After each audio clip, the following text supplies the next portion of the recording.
નમસ્કાર, જય વિયતમાં, જય અડકમીમાં અમારી દેવી પૂજક સમાજને 99 નાથને અને તમને અમે આખી સમાજને એક વચન આપ્યો હતો કે અમારી ગરદન હેઠી પડી જાય તો અમે પાછા નહીં પડીએ, કારણ કે જ્યાં સુધી સમાજ અમારી હારે હશે, દાદા રામજીની દેવી અડકમી અમારી હારે હશે, ત્યાં સુધી કોઈ અમારું કશું ઉખાડી લેવાના નથી.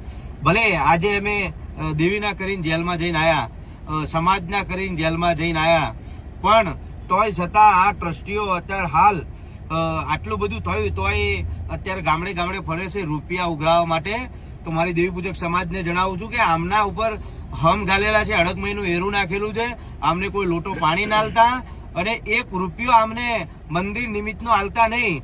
મંદિરનું પહેલા તો આ લોકો ના જ પાડતા હતા કે ધર્મશાળા બનાવવાની છે અમારે અને નહીં બને મંદિર, અને અત્યારે હાલ આ બધું ડોનેશન ભાડી અને એ લોકો કે હવે અમે મંદિર બનાવીએ. તો મારી દેવી પૂજક સમાજને જણાવું છું કે મારી ગાડી તોડી નાખી આ લોકો.